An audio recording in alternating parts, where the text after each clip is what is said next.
We're cutting your salary in half. Take it or leave it. My name is Mac Henderson, and I'm staring at Brett Morse as he slides this paper across his desk, like he's doing me some kind of favor. The measuring tape on my belt clicks against the metal chair when I lean forward. 20 years I've been with Morse Construction, and this 35-year-old kid thinks he's about to teach me a lesson about my place in the world. The number on that paper wouldn't cover my son's spring tuition at engineering school. I look up at Brett, and he's got this smirk, same one his old man used to get when he thought he was being clever. Only difference is his father actually knew which end of a hammer to hold. Take it or leave it, he says again, leaning back in that leather chair like he just solved some complex structural problem. 20 years of 6 a.m. job site meetings. 20 years of weekend permit runs and city inspector hand-holding. 20 years of keeping contractors happy and municipal projects on schedule while Brett was learning business theory up at Northwestern. And this is what he thinks my load-bearing capacity is worth. I tap my measuring tape against my thigh twice. I understand. I tell him, folding the paper neat and square. When does this take effect? His smirk gets wider. Immediately. I nod. Perfect timing. Something shifts in his expression because that wasn't the reaction he was expecting from a guy who needs to keep his mortgage current and his boy in school. See? What Brett didn't know as he sat there trying to show me my structural limits was that 3 weeks earlier, I'd gotten a call from Tony Castellano.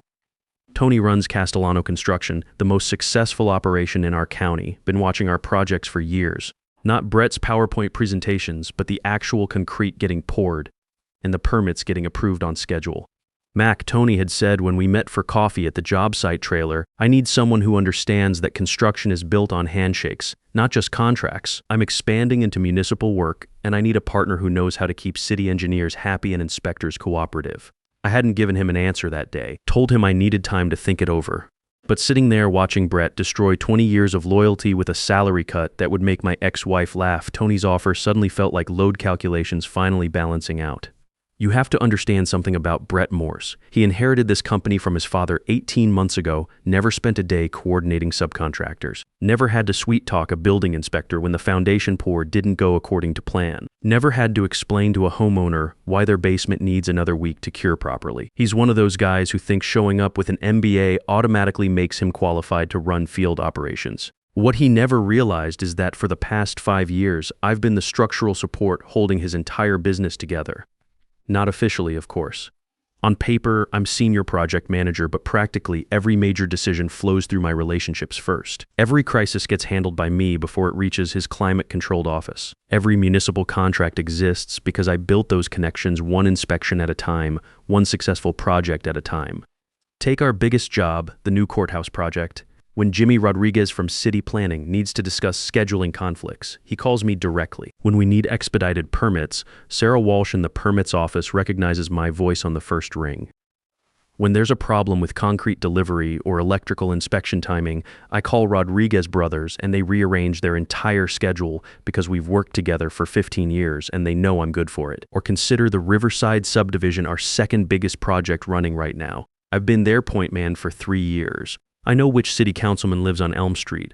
I remember when Fire Chief Kowalski's daughter got married and we donated materials for the church renovation project. I send congratulations when their quarterly safety inspections come back clean. Brett shows up to the ribbon-cutting ceremonies and makes small talk with the mayor. But when there's a real problem with utilities or drainage, Rodriguez calls me because he knows I'll have solutions, not excuses. This pattern repeats across our entire project list. 12 major jobs, and every single relationship runs through my connections on the ground. Not because I'm some master politician playing angles, but because I actually show up when things go wrong. I remember details that matter. I follow through on what I promise. I deliver quality work that passes city inspection the first time, every time. But here's what really made Brett vulnerable, what he never saw coming from his corner office with the nice view. The suppliers and subcontractors who keep his business running work primarily through me, not him. When we need emergency concrete delivery on a Saturday because the weather window is closing, I call Rodriguez Brothers directly and they make it happen. When our electrical subcontractor hits a snag with the city inspector over code interpretations, I know which sections to reference and which inspector to call for clarification. When the city engineers want to discuss load specifications or foundation requirements, they ask for me by name because they know I'll have the structural drawings ready and the calculations double-checked. These aren't just business relationships built on competitive bidding and lowest prices. They're professional connections built over years of consistent, reliable work and mutual respect. While Brett was playing golf with other MBA graduates and attending Chamber of Commerce dinners where he'd hand out business cards to people who'd forget him within a week, I was building a foundation of genuine professional trust based on competence and follow-through. Even his employees come to me when there's a real problem that needs solving. When someone's confused about building codes or permit requirements, they walk over to my desk. When there's a conflict between the electrical and plumbing subs about who's responsible for what, they ask if I can mediate before it turns into a job-stopping argument. When people are thinking about finding other work because they're frustrated with how things are being run, they mention it to me first. Not because I position myself as some alternative authority figure undermining Brett's management, but because I actually solve problems instead of just delegating them up the chain or scheduling meetings to discuss scheduling more meetings.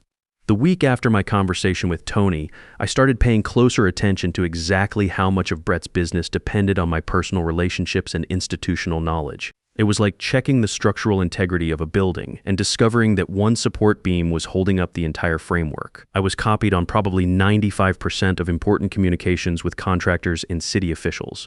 My phone number was the one most suppliers had saved in their contacts. My relationships were the ones that generated repeat municipal contracts and referrals from satisfied clients. I realized that Brett had made a classic mistake that a lot of second-generation business owners make. He'd built his management style around being the visible owner while I functioned as the actual load-bearing structure. Remove me from the equation and everything else would have nothing solid to stand on.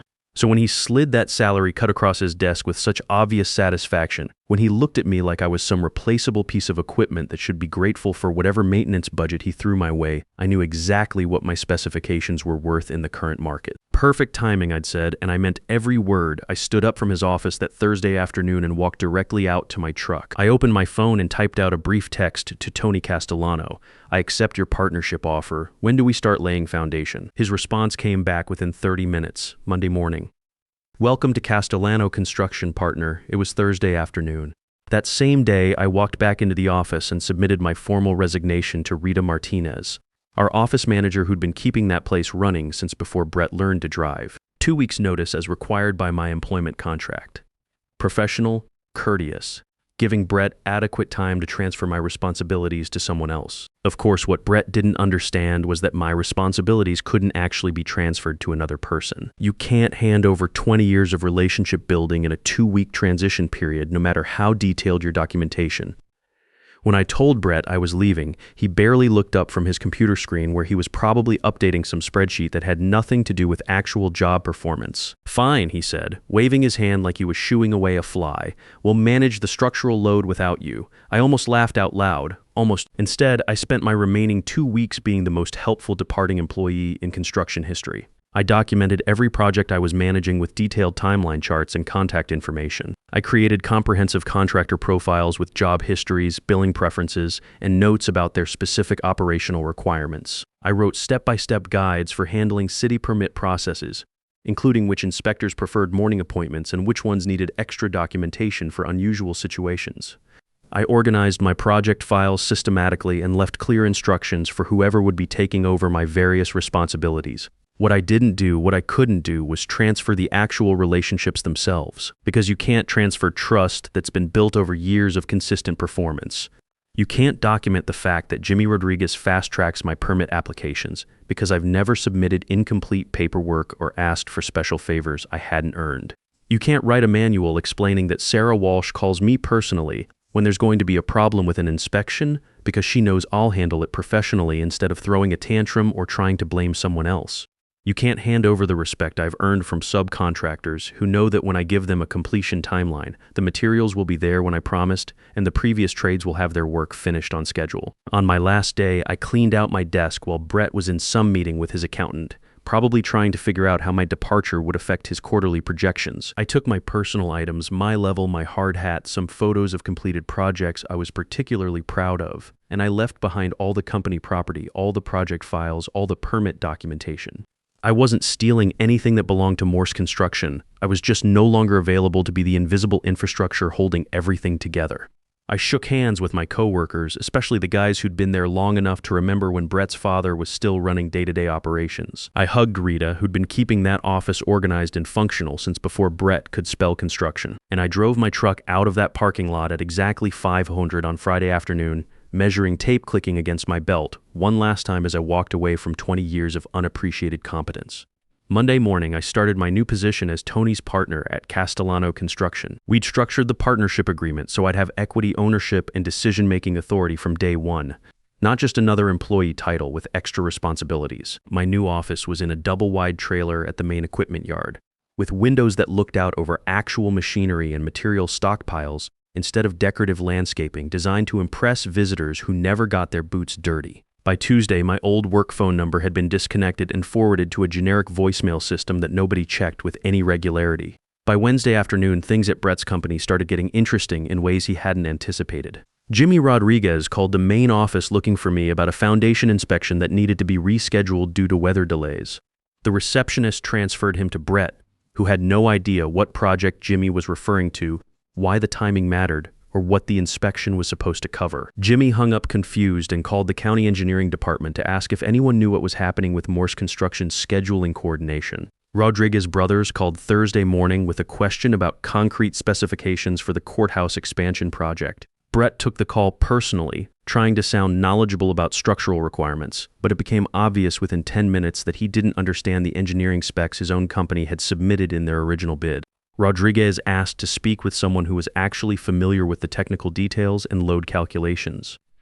There wasn't anyone available who could answer those questions.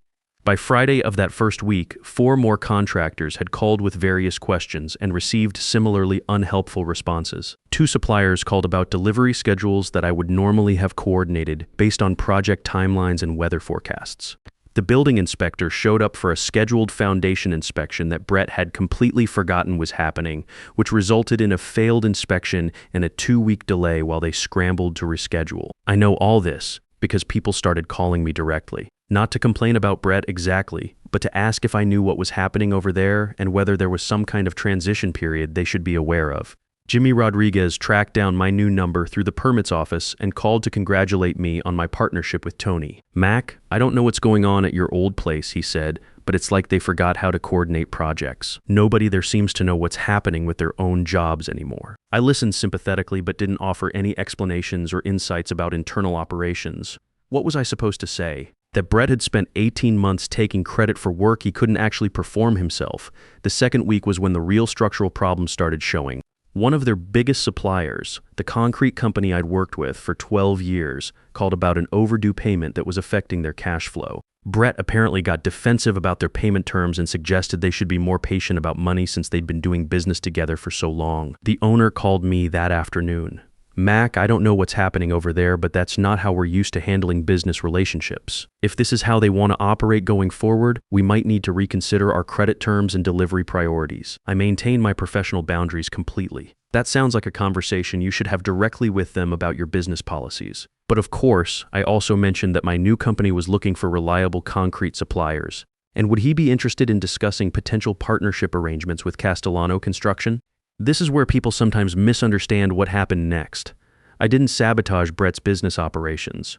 I didn't steal his contractors or spread negative information about his company. I simply started building relationships in my new role the same way I'd always built relationships throughout my career, by being competent, reliable, and genuinely helpful to the people I worked with. When Jimmy Rodriguez mentioned he was getting frustrated with the lack of communication and coordination from Morse Construction, I listened. When he asked if Castellano Construction might be interested in submitting a proposal for the courthouse expansion phase, I said we'd be happy to have that conversation. When Rodriguez brothers mentioned they were having cash flow issues with late payments from their biggest client and needed to find more reliable business partners, I was honest about what we could offer in terms of payment terms and project scheduling. Within 3 weeks of leaving Brett's company, Tony and I had secured meetings with 6 different contractors who were getting increasingly frustrated with the service levels they were receiving from their current general contractor. Not because I actively recruited them away from existing relationships, but because they sought us out after their phone calls weren't getting returned promptly and their operational problems weren't getting resolved efficiently. The beautiful thing about building genuine professional relationships over many years is that people remember competence and reliability when they need it most.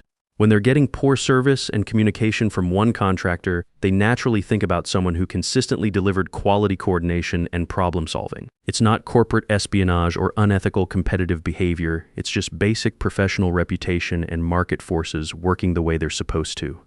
By the end of my first month at Castellano Construction, we'd signed partnership agreements with 4 new subcontractors. All of them happened to be companies I'd worked successfully with for years. Companies that had grown frustrated with their current general contractor's inability to provide the level of coordination and communication they'd grown accustomed to receiving. The tipping point came when Rodriguez brothers made the decision to switch their primary partnership. Their owner called Brett personally to explain that they'd be moving their working relationship to a contractor who better understood their operational requirements and payment schedules.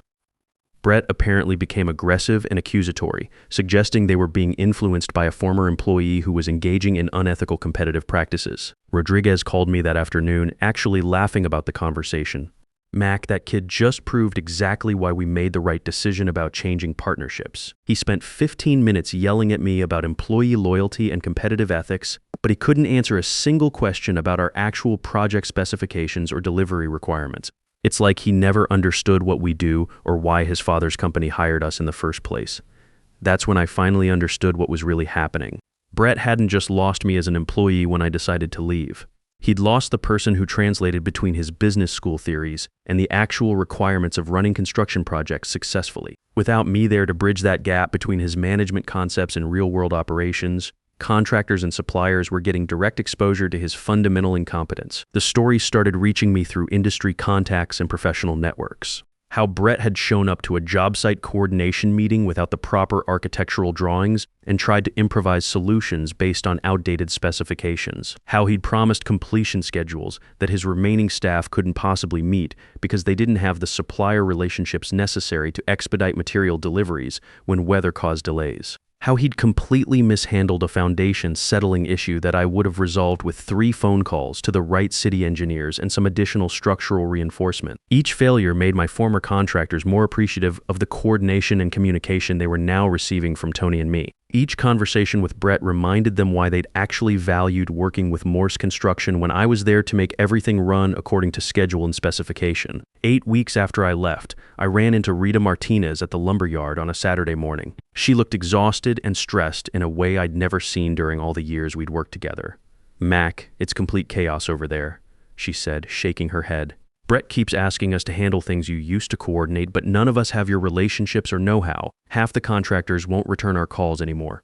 The city's constantly asking where you went, and Brett just keeps insisting we need to figure it out because projects have to continue moving forward." I felt genuinely sorry for her and the other employees who were dealing with the fallout of Brett's mismanagement and poor business decisions. They were good, hardworking people caught in an impossible situation that wasn't their fault. "Are you looking for other opportunities?" I asked. "Everyone is," she said quietly. But Brett started making threats about non-compete clauses and legal action if anyone else decides to leave. He's getting desperate. That's when I knew Brett was truly panicking about his situation. Empty legal threats are what incompetent managers resort to when they realize they've lost control of circumstances they never actually understood in the first place. Tony and I started getting calls from talented people at Brett's company over the next several weeks. Not because I was actively recruiting them or badmouthing their current employer, but because word had spread through industry networks about our growing success and professional work environment. When people are trapped in a failing situation, they naturally gravitate toward opportunities that look more stable and rewarding for their careers. We hired 4 of Brett's former employees over the following month. All of them had given proper notice according to their employment contracts. All of them had been released from any legitimate contractual obligations, and all of them were eager to work somewhere their skills and experience would be valued rather than taken for granted. With each new hire, we gained deeper institutional knowledge about projects and relationships that were struggling at the old company. Not proprietary trade secrets or confidential client information, but general industry knowledge and professional expertise that these individuals had developed over years of experience in the local construction market. The final support beam collapsed when the courthouse expansion project made their decision to switch general contractors. Jimmy Rodriguez called me personally to explain the city's reasoning. "Mac, we've been trying to make it work with Morse Construction for 4 months now, but it's like working with complete strangers. Nobody there understands our requirements, our history, or our operational constraints. Every conversation starts from zero baseline. We're paying premium rates for amateur-level coordination and communication. When Tony and I signed the courthouse expansion contract, Castellano Construction became the fastest-growing construction company in the county. In 5 months, we'd gone from a solid local operation to a major player in municipal and commercial projects. All because Brett Morse thought cutting my salary in half would teach me about my structural limitations and market value. The last time I saw him was at the County Contractors Association meeting about 8 months after I'd left his company. He looked terrible, stressed, tired, defensive, like a man watching his inheritance crumble around him. When he saw me across the meeting room, he actually tried to approach me for a conversation. "Mac," he said, "we need to talk about this situation." I was polite but firm. I don't think there's anything for us to discuss, Brett. "You destroyed my business," he said, loud enough that other people in the room started paying attention to our conversation. I looked at him calmly, measuring my words carefully. "I didn't destroy anything, Brett. I just stopped holding it all together." That was the moment he finally understood what had really happened to his company. I could see the realization in his face. For 18 months, he'd been running a construction business where his most important function was staying out of my way while I made everything work properly. When he drove me away with his arrogance and disrespect, he lost the only person who'd been preventing his fundamental incompetence from becoming visible to contractors, suppliers, and municipal clients. He didn't lose his business because I sabotaged his operations. He lost it because he'd never actually been running it successfully in the first place. 6 months later, I heard through industry contacts that Brett had been forced to sell what remained of Morse Construction to pay outstanding debts and obligations. The company name that his father had built over 30 years disappeared entirely. The equipment went to auction. The remaining contracts were transferred to other local contractors at discounted rates. Today, 2 years later, Tony and I run a construction company with 28 employees and contracts extending into 4 counties. We have a project waiting list that stretches 10 months out. The County Business Journal named us Contractor of the Year. The State Contractors Association asked me to speak at their annual convention about relationship-based business development. But here's what I want you to understand about this whole story. I never set out to destroy Brett Morse or his father's company. I never planned some elaborate revenge scheme or engaged in unethical competitive practices. I simply refused to continue supporting someone who treated me as disposable, while depending entirely on my work, relationships, and expertise to maintain his business reputation. The most effective form of professional revenge isn't what you do to someone who wrongs you. It's what happens when you stop doing everything for them that they never appreciated in the first place. If this story reached you, remember that your professional value isn't determined by how someone else treats you or compensates you. It's determined by what you choose to build when you finally decide you deserve better treatment and recognition. Don't let anyone convince you that your years of experience and competence are worth less than they offered you yesterday. The market will tell you what you're really worth when you have the courage to test it.